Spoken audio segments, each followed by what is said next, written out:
And Sarah Barshop is in Frisco, Texas. This is where the Texans have been relocated to prepare for that preseason finale with the Cowboys. Sarah, what's the reaction there? Wendy, as you heard Watt say, the game shouldn't be the priority in this situation. But because it's going to be played, it definitely couldn't happen in Houston. The roads there, especially the highways, are still flooded, and there's no way that the teams would have gotten down there.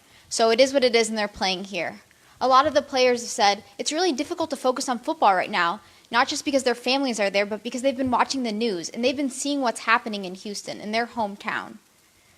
Bill O'Brien said, you guys have got to remain professional, and he's been good about giving them time to call their family. A lot of players have said they've been going about 5 minutes between and getting texts from their wives and hearing from their kids.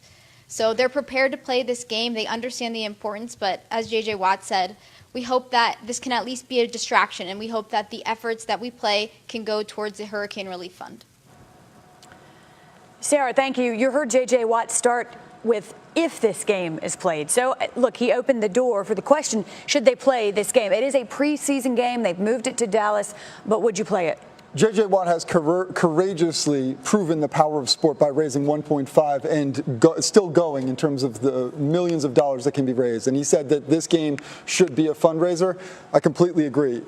I say they can play the game because it is in Dallas and it's not impacting the Houston community. And if it does, these are games. These preseason games have ramifications upwards of $15 to $20 million.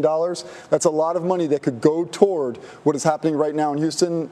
I'm fine with them playing the game as long as what Watt said, if this money is being used to help that community. Yeah. If you're playing it with that goal in mind and really you're going to use the funds generated from this game to help them, then fine. Otherwise, look, you know that this transcends professional football in the preseason right now.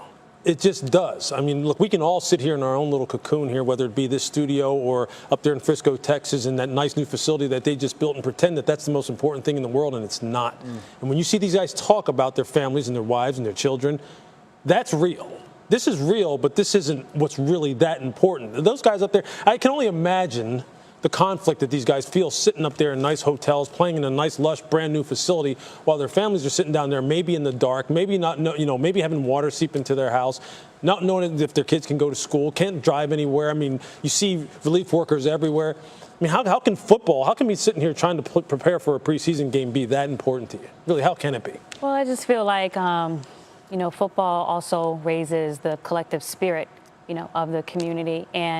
And for me, it's not just about the allocation of the dollars. Hopefully the team can also find a way to get into the community, with their hands and with their bodies. I mean, you're watching the news and you're seeing people in that state physically take their boats out and rescuing people, or people who are stranded, lives, people who are, have been changed. And so, the thing with fundraisers is money, but as we always say, when it comes to our families and things that happen like this that are adverse, people also want time in your hands. Well, time is also a question for the regular season because they have moved the preseason game, but the Texans are scheduled, at least right now, to open the regular season at home against the Jaguars. So we'll have to wait on that one, but then there'll be road games in week 2 and 3.